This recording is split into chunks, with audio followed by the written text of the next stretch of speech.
our pride, but it's a different, deeper, the subtopic of the pride. Again, men, we are happy by our accomplishment. Absolutely. So Absolutely. again, if good or bad, so men doing something in the street, then this can go as far as the reputation part. When they get praised for something that they do, if it's something negative, like you handle your business, you put him in his place. Mentally, we taking that, okay, my problem, my ego is good, I'm gonna keep on doing it. So again, that's that chain reaction from generation to generation that's going through all our young kids, our young men, and our adults, as far as men. When they do something, then they get people who also had the lack of guidance or experience trauma, and they praise them for that negative activity where they did. So that's why you see that ongoing violence, so on and so on. They praising their own accomplishment. That's right. As far as we as men. Absolutely. Powerful words, man. So then, how does that affect us as young men growing up? How does that affect our developmental growth growing up? And we have experienced these things as being young boys, because I know you've been there, I've been there, you've been there, brother Dwight. How does that affect us growing up physically, mentally, and as well as spiritually? Wait, Brother Johnson. It has a very huge impact on how we grow up, because we're not trained as a man to talk. So it affects us as we're growing up, because we're holding all this anger inside, or hurt, or whatever our certain situation was growing up. It's going to bottle up so much. Like you said, boom! And it comes out in ways we don't want it to. It can come out through violence, it can come out through raping somebody, it can come out through beating on your wife, your friend, or whatever. See, but also, it's a lot of stuff that can run in the family as well. Because how can your brother be your brother if he doesn't know how to be a brother? He wasn't trained on how to handle. This happened to me as a young man. That's how I know. My brother, he wasn't the brother I wanted him to be, because he took most of the abuse. And see, him being abused, in chain reaction, he took it out on me. So he didn't know how to be a brother, because he wasn't taught how to be a brother. So yeah, it has a very huge impact on us, how we handle, how we talk, how we dress. Because if the father's not there, how can he teach us how to dress? How to be good in school, be good grades?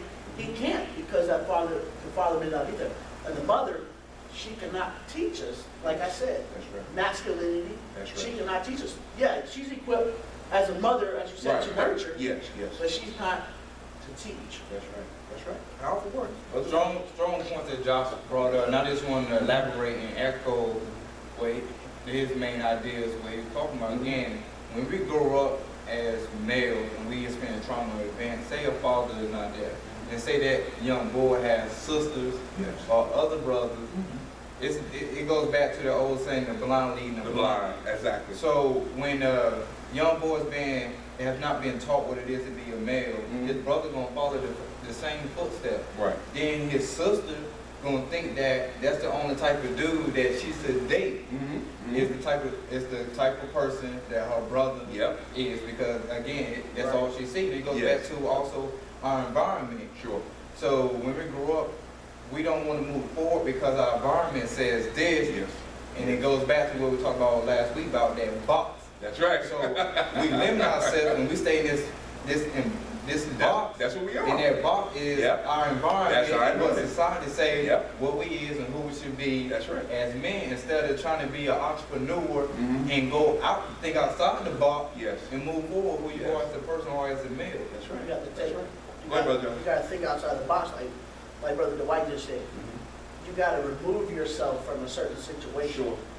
Because the environment, it's gonna run deep. But you got to be able to take that environment and change it for the better. So what I mean by that is, if you're living in the ghetto, move out the ghetto, because half the people that you're associated with, or whatever, you may be in poverty. Like a lot of these gentlemen that's high up in the world, half of them were poverty stricken. So you have to change your environment. Because if you don't change your environment, how can you change you? You can't, right? because your environment is really everything. It's you predicting your future. Right, so you have to think outside the box. Like, what was my long-term goal? Like, what do I really want to accomplish in life? Do I want to be a hoodlum all my life? Right. Or do I want to go out and be a business owner? Right. You have to think outside the box. Right, and what you're saying that's all true, but in the midst of getting out of those situations of the environment, what you said, talking about the box, we do still have to get around men, true men, which is very few and far between nowadays, that can train us to be successful in those things, because you could be very successful in life and still have problems as a man, because we're still shaped by the society in which we live. Right. You know, what we wear, the kind of car we drive, the kind of house we live in, that's society, that's the box.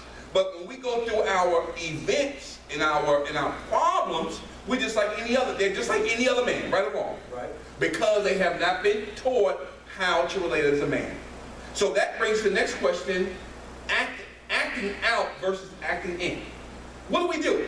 We come out swinging. We act out more so than think and act within on changing our insides or our minds to what's going on around us.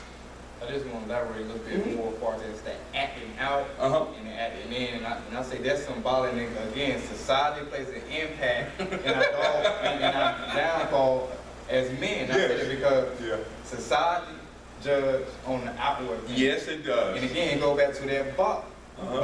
By society being judged on the outward appearance, it trains us and makes us think that we should do the same thing instead of say, what about the inside? Yes. How do you feel that your inside, which is your character, and how you carry yourself as a man?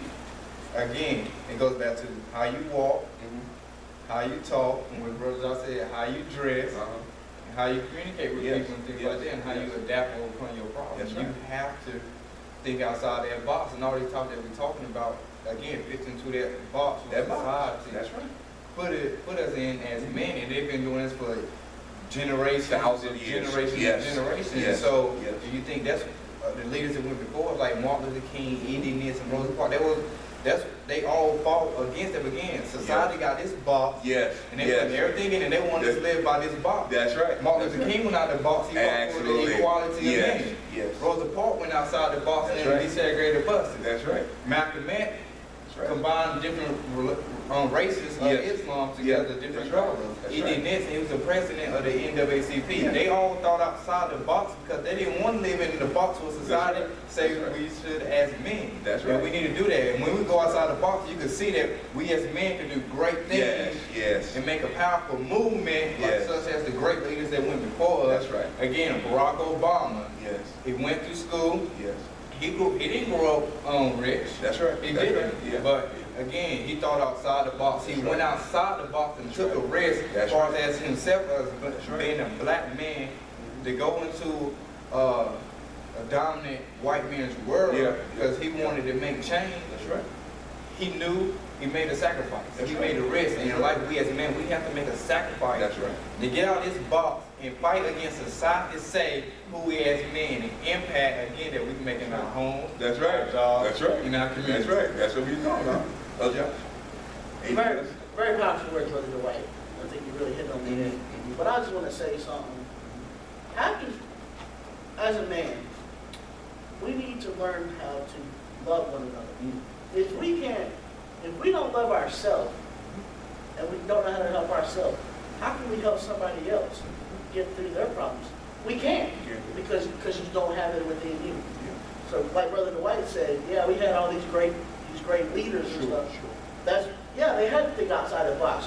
Because as African Americans, I really hate what they did to them. But see, it took Rosa Parks, it took Martin Luther King, it took Malcolm X to break all that. Because the leaders, they thought outside the box. Because they had you, they were trying to get beat up. That's right. Stomped on. That's right. Sprayed with fire hoses. Pepper sprayed on them.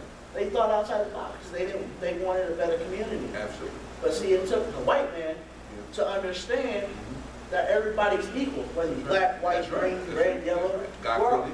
We're all made in God's image. We're all God's sons and daughters. That's right. So we need to realize that and take that and move forward instead of looking behind. Absolutely. Yeah, it's written in history. Yeah, it's terrible. But it's our nation.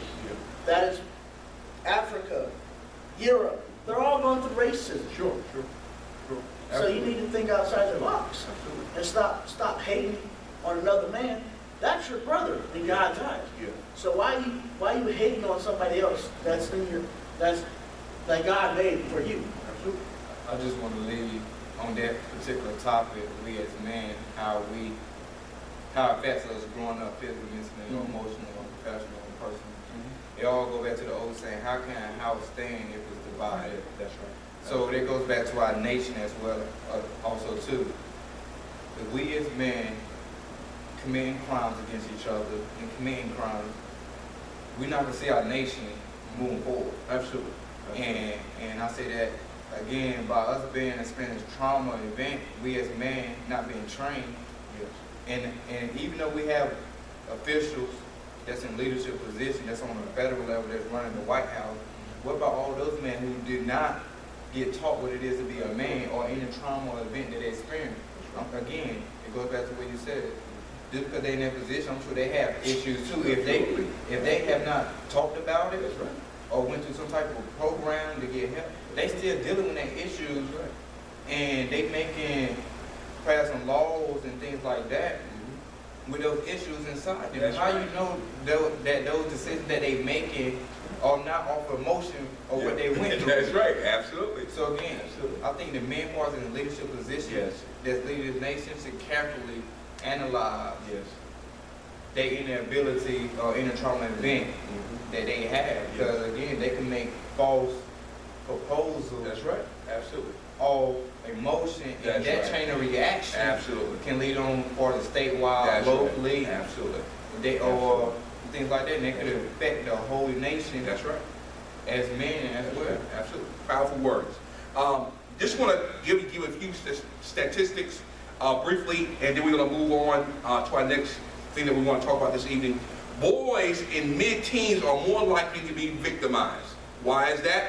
Brother Josh explained that. Brother Dwight talked about that. It's because if there's not a man figure in the home or a man figure around them that is a true man, that knows how to be a man, then that young child is going to be abused because there is no security around that young boy, because the mother cannot provide that. Yes, she can protect him, far as nurturing him and loving him, but that young boy can be abused because he can be taken advantage of, because he don't know what's right and what's wrong if there's not a true man there to teach him what men should do and how men should do certain things the right way. Then he can be a victim. Brother Josh touched on that about his situation in life, and you, Brother Dwight, as well, with some abuse in your family as well.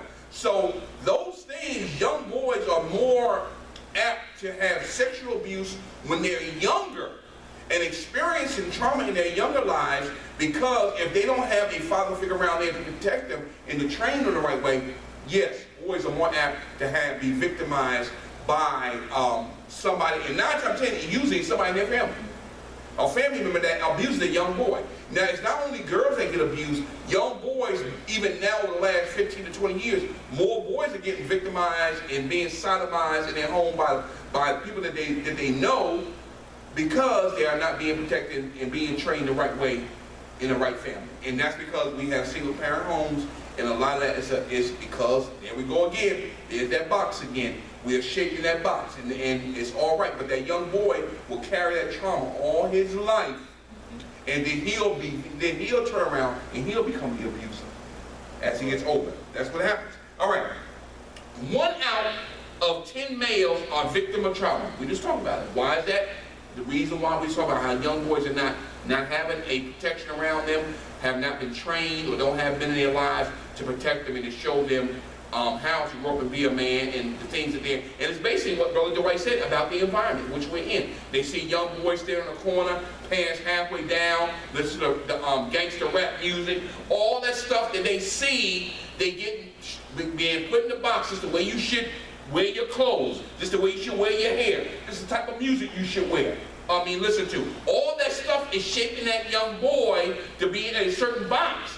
But as Dwight said, and Brother John said, we have to be outside of that box. But if there's nobody there to help them to see that, then they're going to be a victim. Every time. Every time. All right. 71% of those before their 18th birthday. That is heavy. 70% of young boys are being victimized before they're 18 years old. That's a large number. It is, very much so. And that's why you see a lot of boys either they get killed, or they're in jail at a very young age, or they're being abused at a very young age, getting on drugs at a young age, selling crack, and whatever they're doing at a young age, because that environment, just like you said, brother, has put them in that box and this is what they should do. And that's why they're being abused and being victimized. And that's why we as men have the problems we have, because we have not had good role models, like you said, Martin Luther King and Malcolm X. Those guys are gone. And we have not had no true leaders since their death. You have some, Al Sharp, you have some here and there, but you have not had leaders like they had when I was growing, like in the 60s when King came along when I was born and around during his time. That's not here no more. So that's why this group, in the MSF, the Trauma Network, is so important, because we're going to get them back to where we should be. But you, as being the viewers, we need your support so we can continue to do these things and train these young boys on what they need to know so they can be successful as young men. And they don't have to think inside the box, but think outside of the box. All right? All right. More weapons are involved with young boys. Why is that? Because they feel that it's power. Just like you said, it's the right thing to do. They get accolades, man. You done handle your business. You ain't gonna let that guy chop you up. He go shoot somebody, then you done handle your business. So that means that young boy, man, I'm being accepted because what I did. Are you kidding me? I'm gonna do it again. Right. That's how it all starts. That's how it all starts, right? It all starts. So that's some things that we got to be aware of. People, more gang rapes. More boys are apt to rape girls because, first, they don't know how to communicate. And I'll tell you one thing about men. We as men, we don't like rejection. Nope. Especially when it comes to a woman. If a girl rejects us, I'm going to tell you, when I was younger, man, coming up, a girl rejected me, I'd go sit and cry. I literally cried, because I felt that if I gave a girl my heart and treated her with respect and love, that I would get that reciprocal treatment back. But that's not true. And we as men have a hard problem with rejection. And we get rejected, man. All hell breaks loose. Oh yeah. Oh yeah. And we'll start abusing that woman. We'll start beating her down. And then and it's not so much that we go outside of a relationship to have a relationship with somebody else, but that woman that you're involved with is not giving you appreciation and appreciate you for who you are as a man. All we want as a man is to be appreciated. That's all we want. That's all it is. I want to touch a little bit on that subject. Yes, sir. When it comes to women. Yes. Women are kind of losing. Women always say that there's no more good men. Oh, yeah, they say that. I'm glad you said that, brother. So, I was just thinking that women these days, they rather settle for the bad boy versus the good boy. Good word. And I've been thinking about this for months, like, why is that so? Maybe because the trauma, because they just used to those type of dudes, and they think that is cool. So, this box that society put us in, just not affecting men, but it's also affecting the young ladies, what type of dudes absolutely that they should date. Yep, that's right. And they accept the abusive relationship, then they get abused. It goes back to what he said months ago. Yes. I believe in him. He gonna change and things like that. Yep. So again, reality, if he not going through no program, he's not gonna change. No. Just up and change. Hey, babe, I'm good. No. You have to go through a program. Yeah. It took me again. I grew up very angry. I didn't communicate with a female the right way. So again, like you said, you couldn't handle rejection. I couldn't handle rejection also too. By me growing up as an angry child, I kept all that in. So when the female do something to me, I would lash out full force with anger. But by going through this program, it brought me to a clearer and a level understanding, and my family can vouch for me today. Like, your attitude is changing every single day. So I used to be a quick temper, lash out, and it goes back to the trauma event what we've been through. And it's affecting our women. And I just want to focus on that because women, if you have a guy, I know that there's more guys out here that's doing these type of things, treat you in some type of way, talk to you in any kind of way. if he not going to no type of male or manhood program in their community,